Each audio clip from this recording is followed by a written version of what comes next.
Well, it's officially the year of Shadow the Hedgehog, and Sega's not holding back in celebrating the ultimate life form. It's been about 23 years after all since his debut. I'm 56 years old. Damn!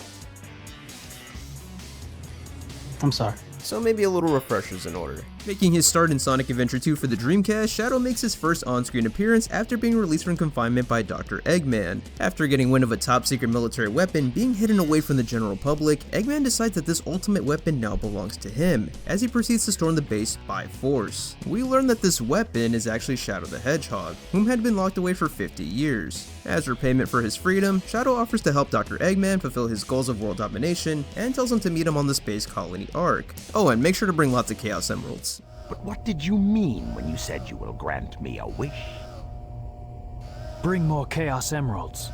Shadow, wait! I'll be waiting for you in the central control room on the Space Colony Ark. Ark. As the name implies, the Space Colony Ark sits outside of Earth's atmosphere and was used as a research facility which was overseen and developed by Professor Gerald Robotnik, Eggman's grandfather. This Ark housed confidential projects such as the Eclipse Cannon, a weapon that could decimate entire planets, as well as artificial chaos, scientific attempts at recreating the ancient water god Chaos, which we saw in the previous game Sonic Adventure. Essentially, these were attempts at harnessing and weaponizing the power of Chaos for personal use. If it wasn't obvious before, this Space Colony Ark was being used to develop top secret weapons for the military, or as they're known in the Sonic universe, the Guardian Units of Nations, oversaw by the United Federation. To keep things simple, we'll call them GUN, or GUN for short. But above all else, Professor Gerald Robotnik's magnum opus would be Project Shadow. Thanks to official Japanese game documents translated by Koji Chow, we learn from Rouge, a spy working for GUN, that Project Shadow was Professor Gerald's attempt at unlocking the secrets of immortality and creating the ultimate life form / weapon. With the name Project Shadow invoking a sense of irony, as immortality cannot be recreated, much like one cannot create a shadow. Or something like that. The inspiration for this research project stems from Gerald's granddaughter Maria Robotnik, and yes, this would make her Eggman's cousin. See, Maria also lived aboard the Space Colony Ark 50 years ago while all of these scientific endeavors were taking place. Unfortunately, Maria was born with an incurable disease known as NIDS, a fictional ailment in the Sonic universe that stands for Neuroimmunodeficiency Syndrome. This condition makes Maria very frail and weak. We learn from the Sonic Encyclopedia that the low gravity of the Space Colony Ark keeps Maria's NIDS symptoms in remission, unfortunately confining her to live aboard the Ark indefinitely and never being allowed to set foot on Earth. Thank you. I just pushed it a little, that's all. The low gravity here only keeps your condition in remission. You should know better than to exert yourself. Wanting to create the ultimate life form and weapon piqued the interest and funding of the military. However, Professor Gerald sought to create an entity that was also immune to disease and illness as well. Do you see where this is going? Project Shadow's ulterior motives were to help find a cure for Maria's neuroimmunodeficiency syndrome, as she longed to live a normal life on Earth above all else. I can't wait for the day when we can finally return. I was created here. I don't know if there's a place for me on Earth. Professor Gerald made me the ultimate life form. I should be the key to all manner of medicines, curing you. Early attempts to create the ultimate life form were less than ideal, as we see at the end of Sonic Adventure 2. The prototype of Project Shadow took the form of a giant reptile known as the Bio-Lizard. You may be asking how a 70-foot Godzilla could be the prototype, while the finished project is a 4-foot hedgehog packing heat. Well, thanks to Japanese flavor text, we learned that there were several reasons for this design choice. Japanese journal entries for Rouge read, "The prototype of the ultimate life form, made after the image of a lizard, showed many signs of wonderful growth, regeneration, restoration, and self-reproduction." The researchers were thrilled at this. But while their joy of how well the prototype was doing quickly went to their heads, it became unruly and hard to control, causing many problems. A voice of doubt soon arose, as they questioned their continuation on this project, as well as the safety of others on board. Those who were among the top ranking of GUN had a strong disliking of the research organization and formulated a plan to shut down the Ark itself, taking advantage of its current situation. Their secret plan was codenamed Ark's Indestructible Seal. So while the project was making advancements, the Bio-Lizard was simply too powerful to control, and was thus set to be shut down by the United Federation. I mean, after all, having a super powerful entity that could wipe out humanity surely wouldn't have any negative consequences.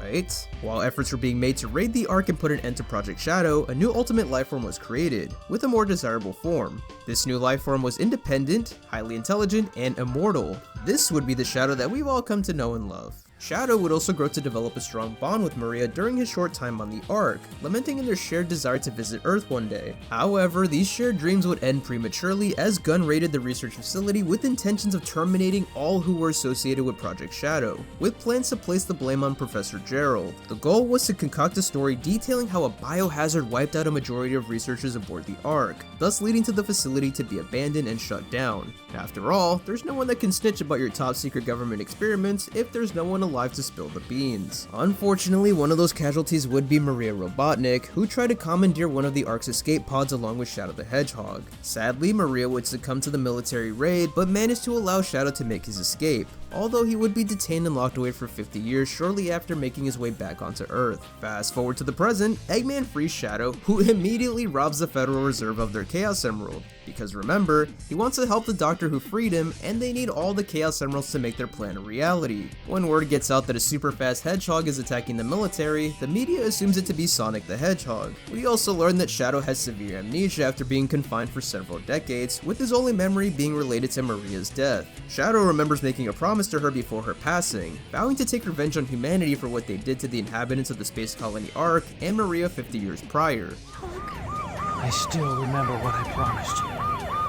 For the people of this planet, I promise you revenge! Meanwhile, Sonic is arrested after being mistaken for Shadow, although his confinement doesn't last very long, and the two finally meet face to face shortly after this, but Shadow gets away after only exchanging a few words. With the Chaos Emerald in hand, Shadow meets up with Dr. Eggman on the space colony Ark, and Sonic gets arrested again. On the Ark, Shadow and Eggman form an alliance with Rouge the Bat, who introduces herself as a treasure hunter that can help the two find more Chaos Emeralds. The truth is that Rouge is actually a spy working for the government, with her mission being to uncover more information about Project Shadow and provide intel on Eggman's plans. If she manages to attain jewels and treasure along the way, then great, more for her. With the trio all in agreement with one another, Shadow reveals that they can rule the world with the weapon aboard the Ark known as the Eclipse Cannon. However, it requires all 7 Chaos Emeralds to cause the most destruction. Exactly. To reactivate the machine, we need the 7 Chaos Emeralds. Once you have that, then you have the ultimate power of destruction to use as you please. And then, the world could be yours. All I said was there's evil afoot. The three concoct a plan to steal 3 more emeralds from a military reserve located in the middle of the ocean. Shadow will plant dynamite to blow up the island with, while Rouge steals the emeralds, and Eggman will create a diversion in the meantime. All 3 barely manage to pull this off when Rouge is trapped inside the safe, and Shadow has to use his powers to save her and the emeralds.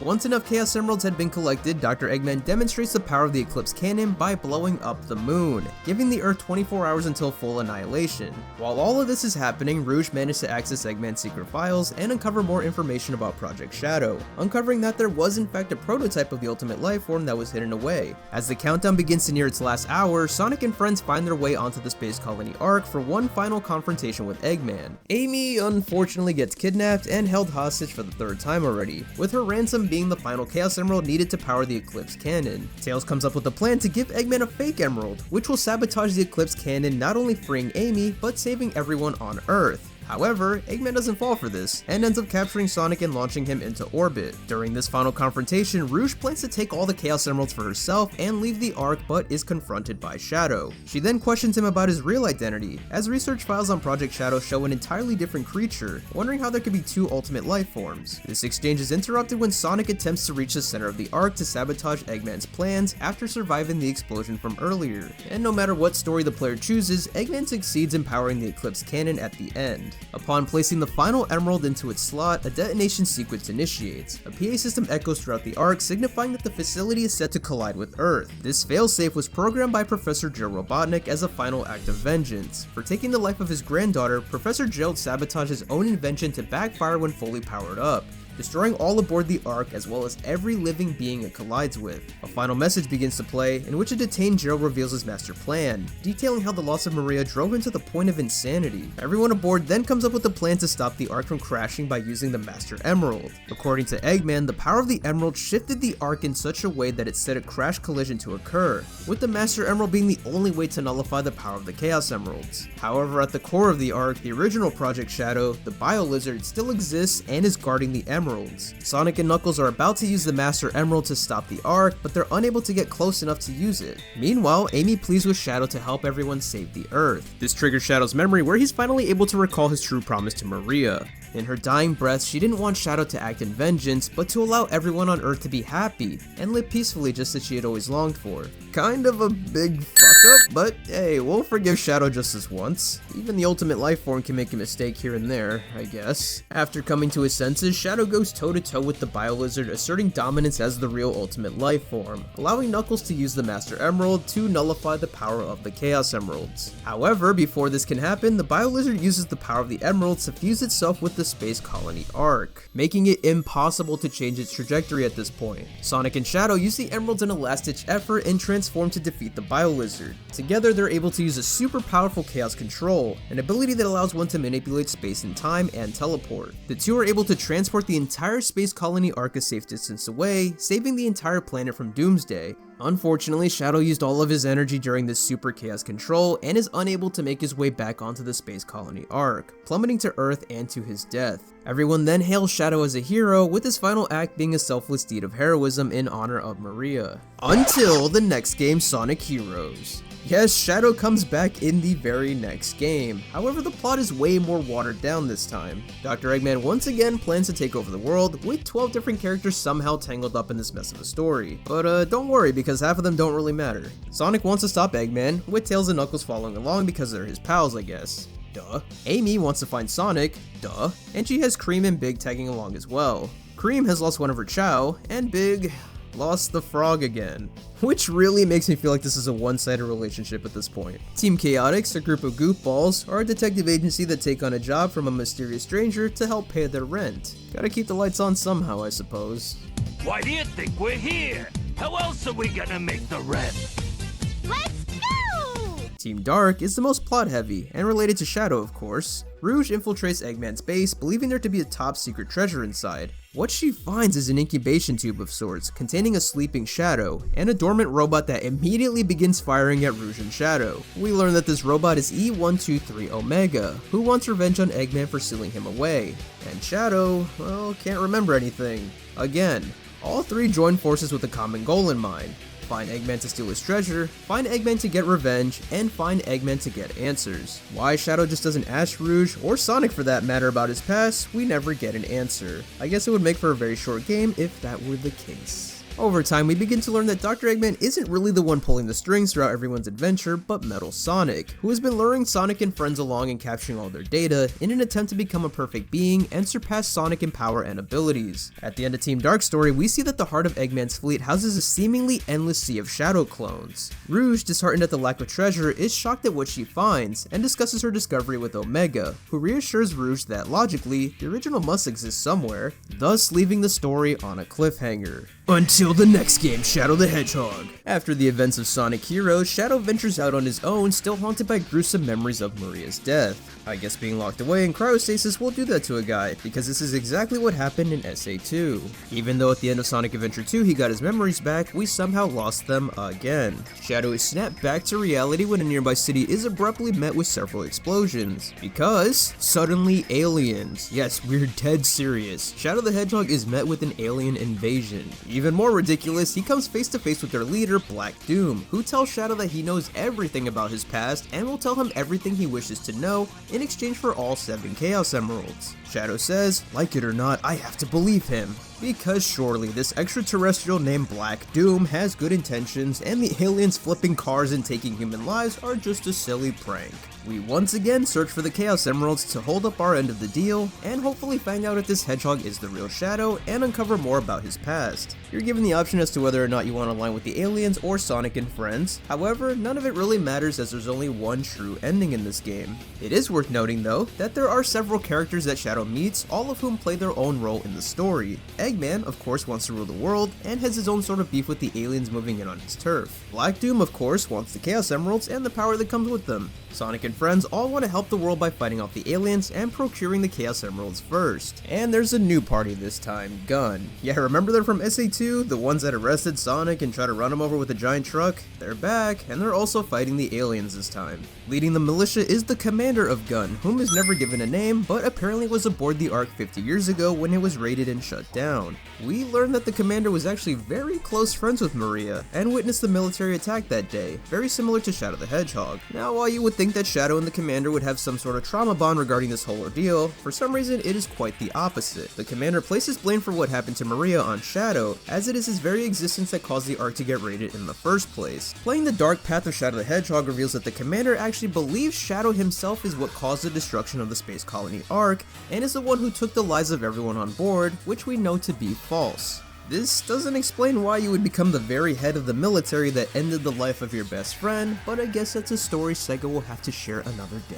When the commander learns that Shadow is alive and well, and even worse, is seen associating with the black aliens, this is considered the final straw for him, and orders all troops to shoot first and ask questions later. Once the player has completed all of the storylines, a final story takes place, as is customary at this point. Shadow ends up collecting all the Chaos Emeralds, which will finally allow him to complete his deal with Black Doom. As Sonic and friends, and Eggman plead with Shadow to reconsider, outright telling him that Black Doom only wishes to destroy the planet if he gets a hold of the emeralds. Shadow doesn't listen, of course, and Black Doom does exactly what we thought he was going to do from the beginning of the game.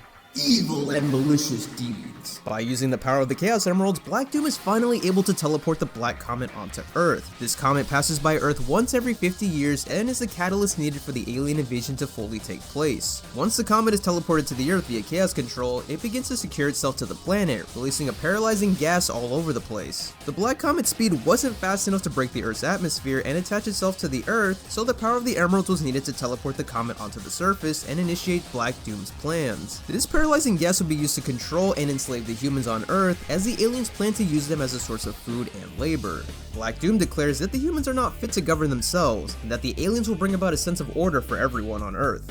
It's at this time that Black Doom reveals the biggest plot twist so far. He is, for lack of a better term, Shadow's father. He explains how the Black Comet passed Earth 50 years prior, where he made contact with the Ark and Professor Joe Robotnik. The two then struck a deal. Black Doom would provide his DNA to allow Gerald to create the ultimate life form and complete Project Shadow, and in exchange, Black Doom would be given all 7 Chaos Emeralds in 50 years' time when the comet made its way back to Earth. Now, obviously, Black Doom doesn't seem like the most trustworthy fellow, so a contingency plan was made, the Eclipse Cannon. Remember the powerful device that could blow up planets in Sonic Adventure 2? Well, apparently it works just as well on giant comets too. The plan was to betray Black Doom in 50 years' time by obliterating the Black Comet using the Eclipse Cannon, preventing the aliens from invading altogether. Lucky for Black Doom, no one knew about this deal 50 years ago, Professor Gerald is long gone, and Shadow the Hedgehog has no memory and happens to be easily manipulated. A perfect storm to set himself up for success. However, in the end, Shadow uses the power of the Chaos Emeralds to turn super and confront Black Doom one final time. He manages to overpower the aliens, and the Eclipse Cannon is finally used for its intended purpose. After this, Professor Gerald and Shadow are hailed as heroes, and the day is saved again. Oddly enough, they brush past the time Gerald tried to blow up the Earth in SA2, and still see him as a good guy in all this, but it's a game with a blue hedgehog, two-tailed fox, and time-controlling aliens, so we'll let it slide for now. We learned during the boss fight with Black Doom that Shadow is the original from Sonic Adventure 2, and that he is the true ultimate life form. About having created you, it was all a lie. Everyone died during that horrible incident, but I rescued you with one of my robots. You lost your memory, that's all. You really are the ultimate life form my grandfather created. I think story-wise it wraps things up pretty well in a weird, roundabout way. I won't go into Sonic 06 or Battle or any other game beyond Shadow the Hedgehog because timeline-wise it doesn't impact a whole lot, and I don't want to play, listen to, read about Sonic 06 in any capacity. So hopefully this gets you ready for Sonic 3, Sonic Generations, and all the cool things Sega has in store for Sonic's longtime rival, because after all, he's the coolest.